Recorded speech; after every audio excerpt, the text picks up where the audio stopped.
Alright guys, so I decided to do a video, just a pack dump for my 2026 pack.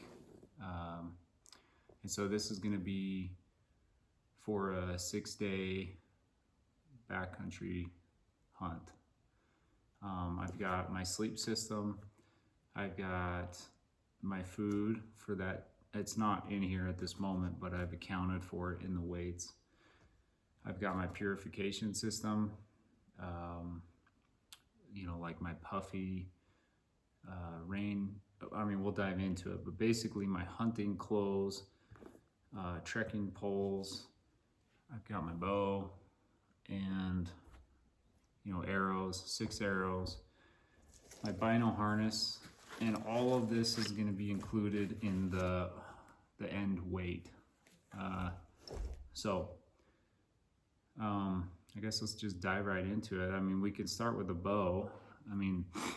So this year I'm shooting the Matthews Lift X, and I started off with the RS because that's the bow.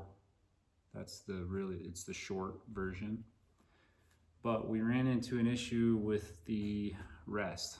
So the cable bar does not allow the Hamskea rest to mount in there properly. And I love the Hamskea. Right, this one's a V2 that I've got on here right now. I don't know if you can see that or not, but so this is a V2. They have the R7 that's out, but I just really like the way this is all set up on that V2. So I just stuck with that. But yeah, I ended up having to go to, not having, I went to the X, so the 29.5.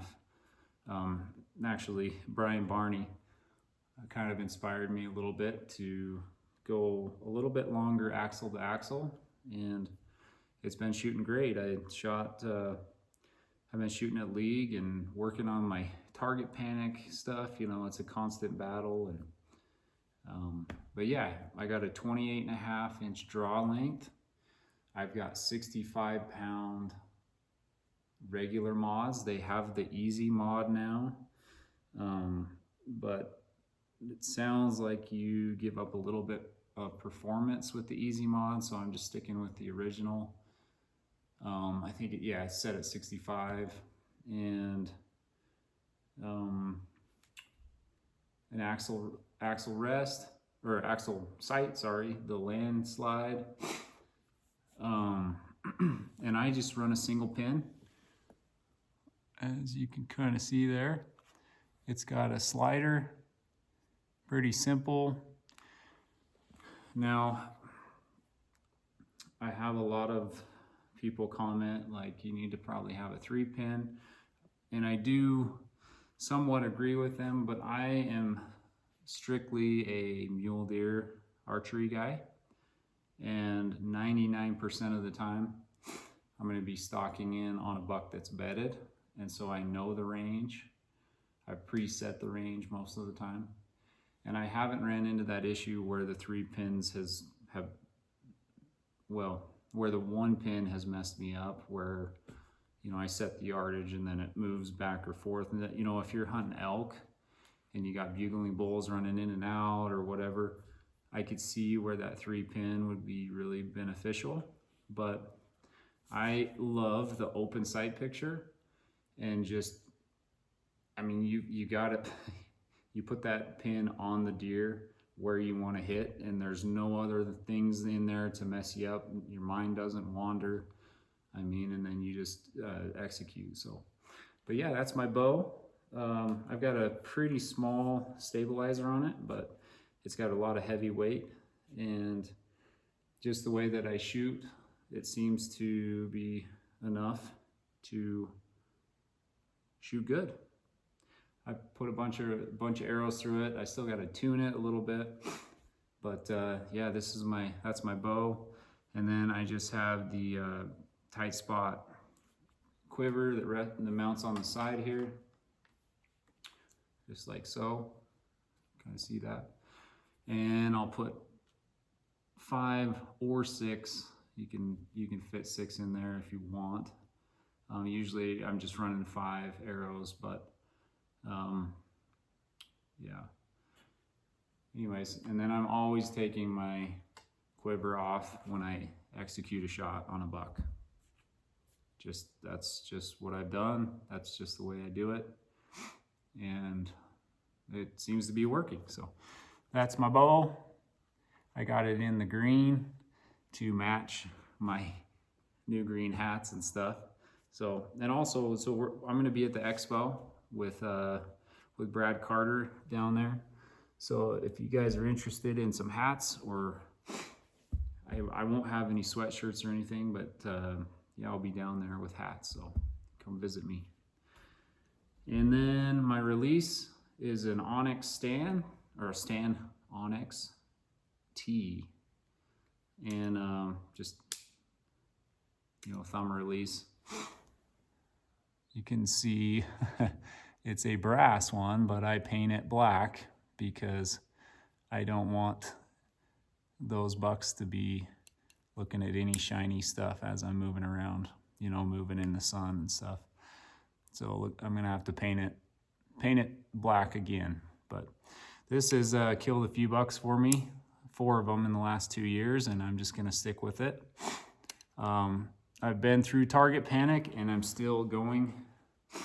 I still have to it's a constant battle, but I'm finding that command shooting and mule deer hunting is a pretty good combination, but you have to be able to manage it, and you have to be able to execute with the pin on the target. You can't be floating the pin around and then punching it as it comes across. You have to be stable, and then you can command shoot at that point, but you have to have that pin solid before you can get to that point where command shooting is effective. So anyways, so yeah, that's my release. This is my arrow. It's the same arrow I had last year. It is an Easton. Let's see if I can get it in there. Whoops. So I guess that's backwards. But so this is an Easton Axis long range, and I'm shooting the 340 spine. As you can see there, my arrows are a little bit long, so I'm going to cut them down to about here this year, just to cut a little bit of weight. And I'm going to be pushing, you know, the 295-ish at 65 pounds, and that's plenty fast. These are some custom fletchings from the local shop here, as you can see. Get it the right direction there, but these suckers are super quiet, and if anybody wants ultimate quiet fletchings, call that number right there and get some, because they are amazing, and they're custom. This guy builds them right here. So I've got white on there. I'm going to be putting black just because I'm just real leery about bucks seeing any color. I mean, I don't think they see color, but just any of those really bold contrasts, I want to get rid of those completely. And then on the edge, the Grim Reaper 3-blade, that thing has been the ticket. Every deer I have shot, that thing has put down. And I have also had pass-throughs on almost every one of them.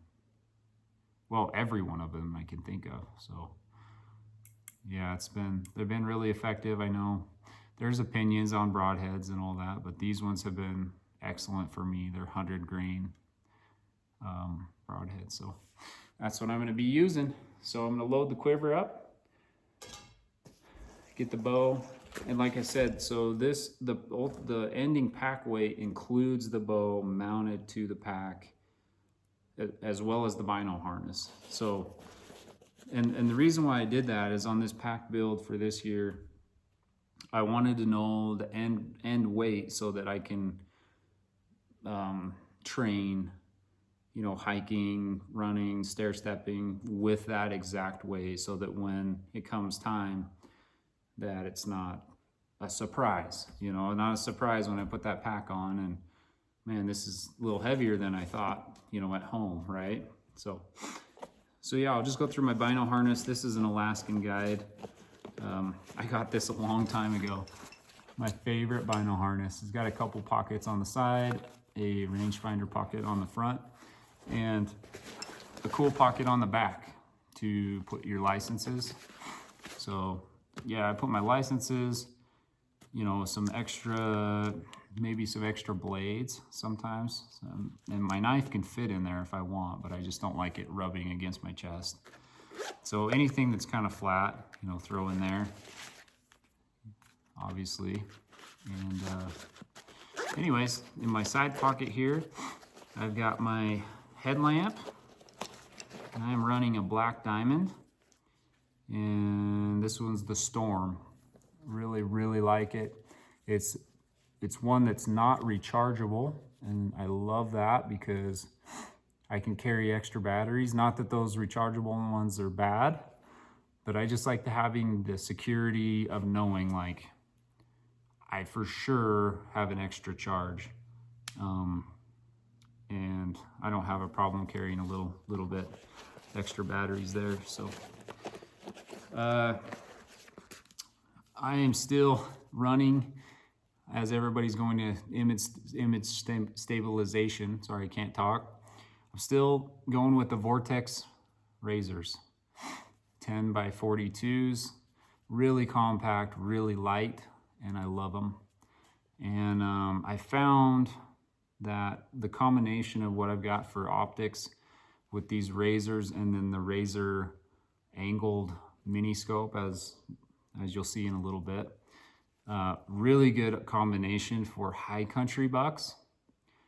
Now, if you're out on the desert or long range glassing, I could see where you might want to go a little more power, but just traveling country, I want to be really lightweight, and these have glassed up some good bucks, so I'm going to stick with them.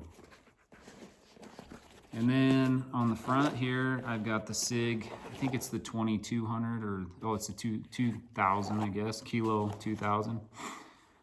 Just the great rangefinder. SIG makes good products, but I've had this for 5 years now, I think, 4 to 5 years.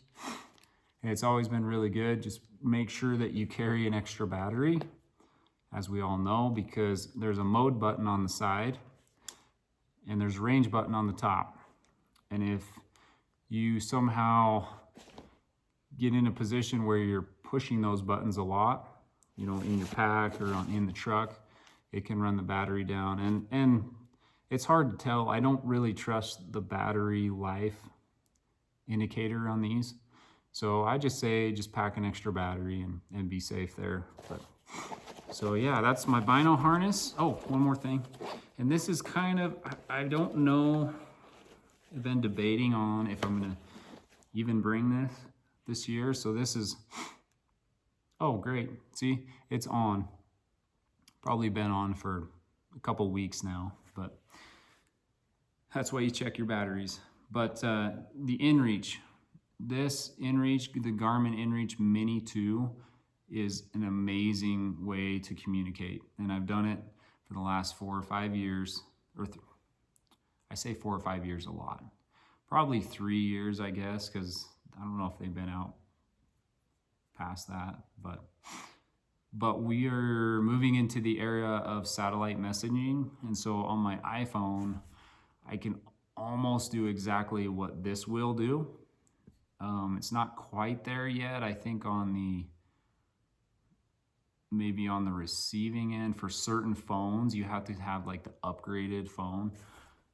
But yeah, I mean, it's really fast. I think the technology is even going to be better and better this year. So I may not be packing this, which, you know, you'll lose a little bit of weight, but that is to be determined, I guess.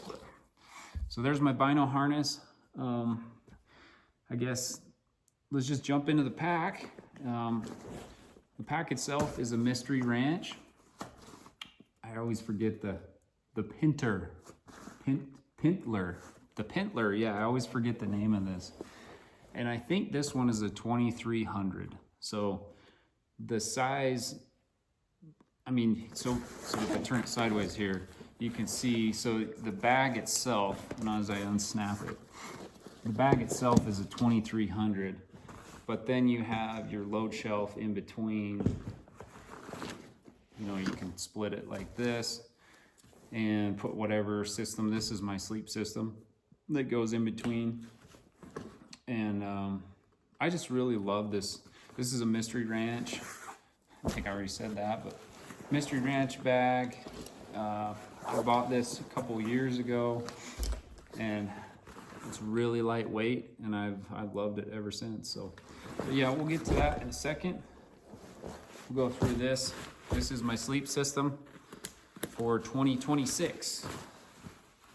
And I have a lot of high country hunts. I mean, right now, without any draws, without any results, general season tags, I have 3 high country hunts that are just gonna be epic. And early season, 2 of them will be bows and 1 will be a muzzleloader, guaranteed. And that's not including what might happen in the controlled hunts as well. So yeah, we'll start with just the big Agnes pad, not just the big Agnes pad, I guess.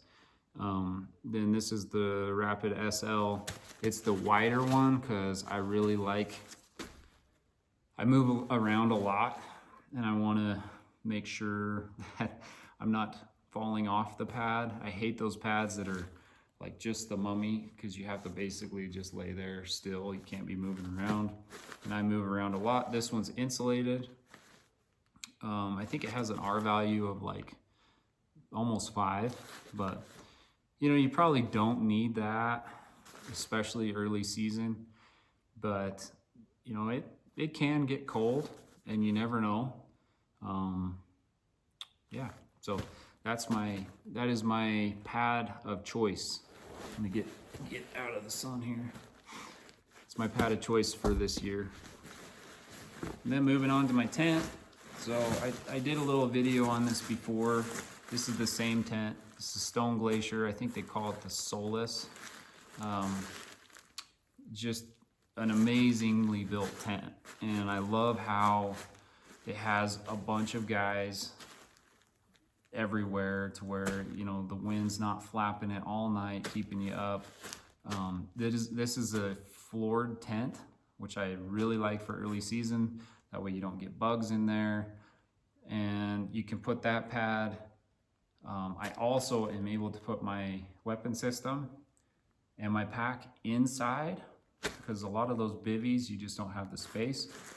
I really like that idea because I've heard a lot of horror stories of little animals or those pikas chewing on stuff. And that is the worst thing that could happen to your weapon system, is chewing through a cable or a string or something like that. And anyways, you know, it just kind of gives you the comfort of home, to tell you the truth. This is not the lightest tent. I think it's like 3 or 4 pounds. But I love the fact that I can set this up.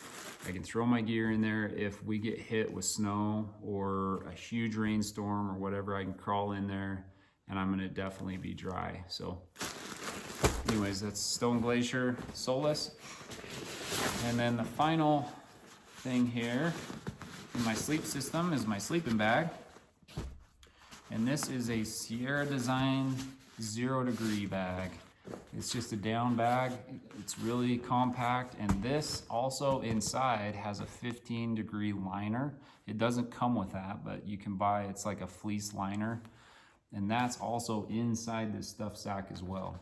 So I can use that stuff, or I can use that liner if needed, or I can just use it as a sleeping bag, because you don't, I mean, this is a lot of sleeping bag for early season.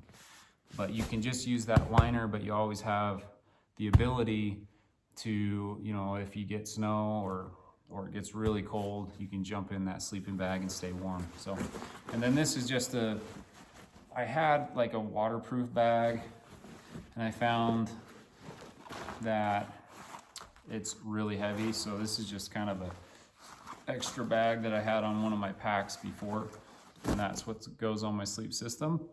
Keeps it all together. So that's that. We'll dive into my pack. So first off, this is a new upgrade. As you guys have seen my videos, I have run the ski poles forever and I love them. It kind of became my thing, to tell you the truth, but this year I upgraded to these compact ski poles, not ski poles, trekking poles.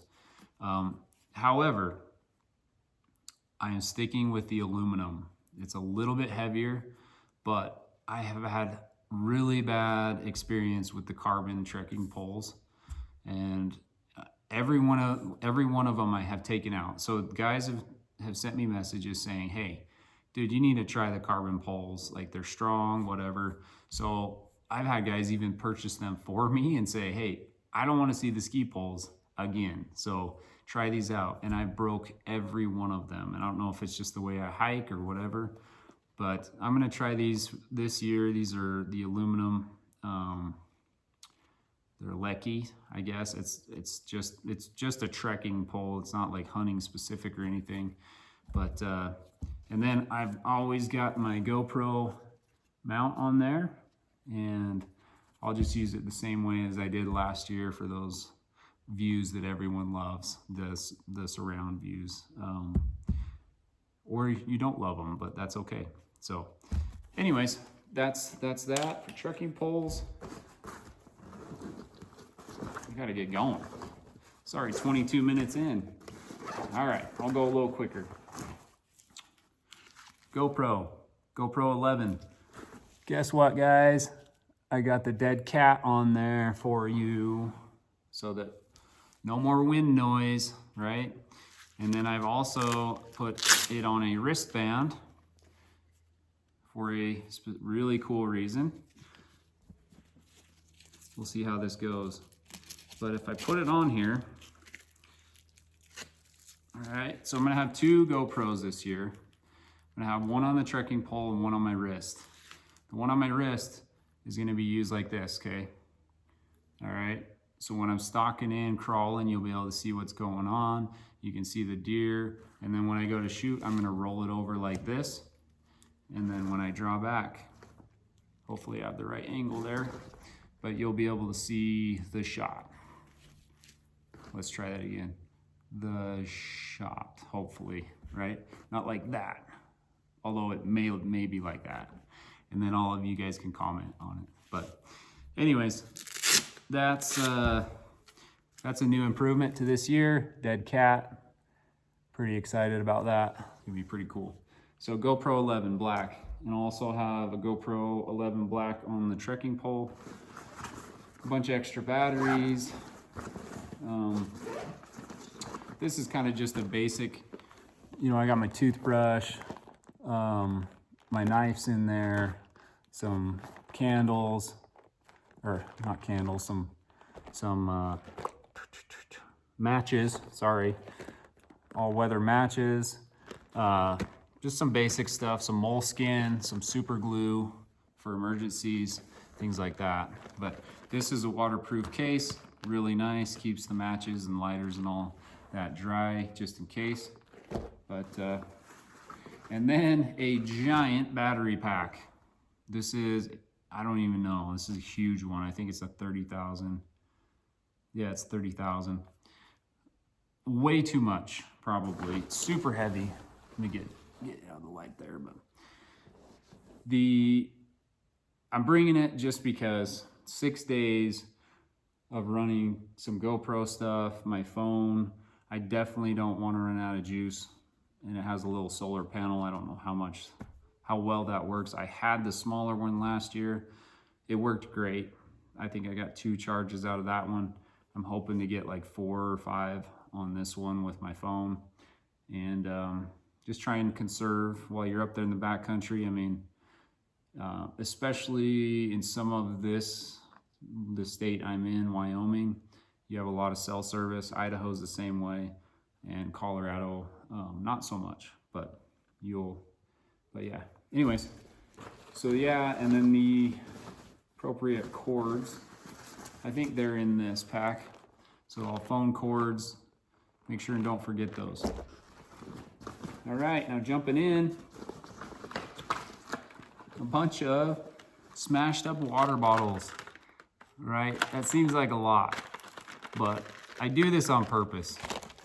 So I gauge my water intake by the amount of bottles that I drink per day. So I've got 6 of them, I believe, but my goal is I want to be able to, when I'm training this year, get to the point where I can use, 4 water bottles and train my body on that per day. So yeah, but I've got a purification system in here, but these are just extra bottles to put the water in. So then I've got my little, this is my little Jetboil Mini. I don't know what they call it, the backpack style. It's the, anyways, yeah, Jetboil.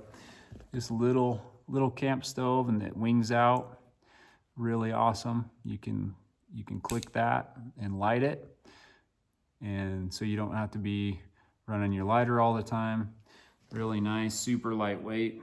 And then I just bought this little titanium cup, really lightweight, and it's perfect amount for a dehydrated meal. Like if you fill this up, it's the right amount to dump in the meal. So, and then you can also drink, hot chocolate or oatmeal or whatever you're doing. And then I got 2 canisters of fuel for 6 days. Should be plenty. And for those chilly mornings, I just kind of crank that heater in the tent, heat up a little bit, just get dressed, and that's always kind of nice homey feel. These are some, I don't even know the brand of them, but just some game bags. They're pretty small, but most of the time I'm boning out my animals. If it was an elk, I'd definitely get the bigger ones, but yeah, there's 4 of them here. Now, in this here pack is rolled up is all of my emergency clothes. And I probably overpack, but I do this on purpose because I've been in the high country before and got in trouble, got into some weather and suffered. Not doing that again, ever. So just some puffy pants. These are Sitka. I don't know why they didn't just come to here, like they didn't finish the pant. I think it's just because of the gaiters, the idea of the gaiters or like getting these wet. But man, if you're gonna be using these, most likely you're not gonna be hiking anyway. I wish they would have just made them a full length, but that's all right. They're really warm, and yeah, I enjoy them. And it is nice sometimes, like if you're in the snow or the dew, that it's not rubbing on there and getting wet. I don't use gaiters anyway, but yeah. So puffy pants. And then this is the big puffy coat. This is, I think they're, I don't know what it is here. Like a Jetstream or something like that. It's the one that has the windbreaker. Lotted down in this one. And I've also got some gloves and a hat in here just in case it gets really, really cold. But 90% of the time I do not even use this stuff. I just want to make sure I have it. I also will use it as a pillow. So most important thing, I use it as a pillow. But yeah. All right, now this tripod, everybody's gonna laugh. This is a carbon tripod. I bought it off Amazon, but it is my favorite tripod I've ever had. It's just a carbon, I don't even know the brand. It's an Oka, but the tripod itself, carbon, yeah, I mean, you may not even be able to find these, but I really like it. It has really compact. It very, very lightweight, like nothing. And then I put, and Brad, you'll thank me for this, but the Mountain Hunter head on there. Amazing head. I should just buy the Mountain Hunter tripod as well. They are hands down, I would say, the best, but I'm a little biased there anyway. And then on top of it, I'll pull my scope out while we're here, just to show you. Well, so this is my Razor HD little, I think it's 11 by 33 by 50, but this sucker is so lightweight, but really good glass. Like, I'm so impressed with it. Like, filming through it with this mag view on my phone has been amazing. Really good quality. Obviously, you know, it has its downsides, but I think that for what I do in the high country, this is plenty. And I don't want to pack a 10-pound scope around that country anyway. But this little connection here, as you can see, I put a little clip on this earlier this year. This is a DQD is what it is, and these guys are out of Boise, I believe. It's one of my friends. His name is, well, Tate Halverson, I believe. So I used to live in central Idaho, and his parents grew up or were there as I was growing up, and so I got to know them really well. And Tate has made this awesome connection, and I really hope that it takes off for him. So basically, you just plug it on there. You press this little button down.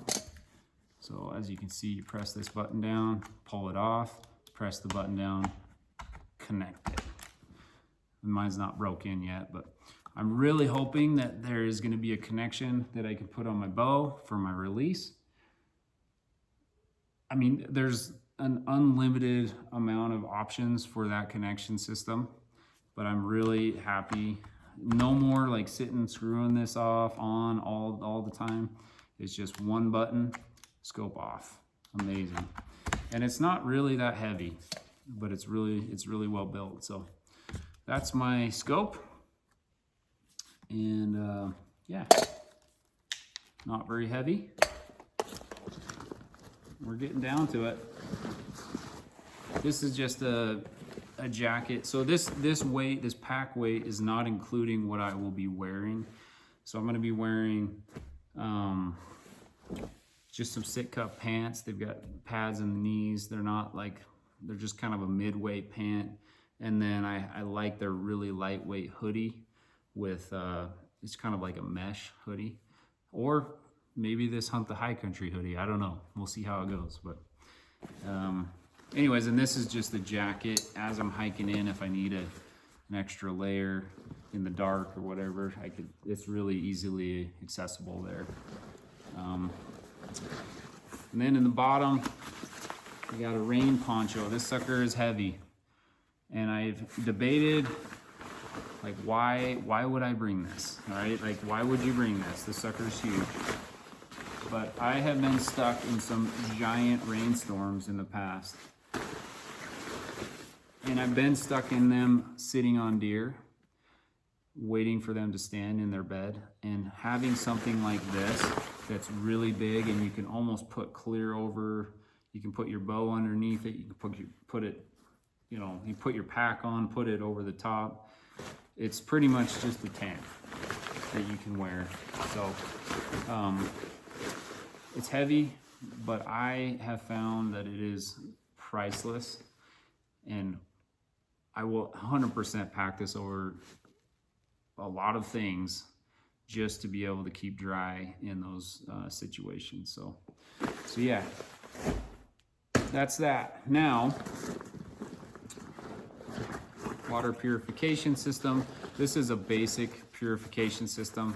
It's got 2 bags. One you fill up, hang, and then the water purification filter is mid hose there, and then there's another one that will drip into another, bigger bag, and that's what's inside this. You can also just plug it right onto these bottles and it'll fill them up, or just hold them there so you don't have airlock in it. But yeah, super lightweight, weighs nothing. Nice little purification system. I think it's a Life straw. Oh, it's a Sawyer, just Sawyer, little Sawyer brand. And I have some extra filters because if you guys watched the film last year, there's some nasty stuff in the water. And I mean, you just got to be careful because that will ruin a hunt right away. Especially, if you're on a 6-day hunt, you're going to be wishing that you didn't drink that water about day 3. So then just extra pair of socks, some underwear, and that is it. Oh, and then I also, to get the weight, I filled a full Nalgene bottle, just because when I'm hiking in, I want to have that weight included. And so, yeah, I mean, that's a full 32 ounces of water included in this weight. So now, drum roll. Well, wait a second. Food. So on top of everything, that's why this pack was not like full yet. So it's about half full now. I'm gonna have 6 days worth of food, and I weighed the breakfast, lunch, and dinner meals together, and it's about 1.75 pounds, almost. So I just kind of like said 2 pounds. So 2 pounds per day is 12, right? For 6 days. My bow was 7-ish, 7.5, somewhere in there. My bino harness, I think it was like 4. So all of that together, and then the pack, so drum roll here, ended up being 55 pounds. So for a 6-day backcountry mule deer hunt, 55 pounds, that's including my weapon, it's including my bino harness, everything I'm gonna pack for 6 days in the backcountry is 55 pounds. I thought that was pretty good, to tell you the truth. Pretty stoked about it. I can't wait for this fall. Already, I am dreaming of the high country. I'm dreaming of backcountry bucks, bedded, big velvet bucks with cheaters and all sorts of stuff. That's what my dreams are full of right now. So yeah, so this is my 2026 pack dump. I hope you enjoyed it. In my sweats, I guess. But I'm gonna go put some arrows down range and go for a run. And I appreciate you guys watching. If you like these, definitely like and subscribe. I guess that's what we're supposed to say. And look for some cool stuff coming down.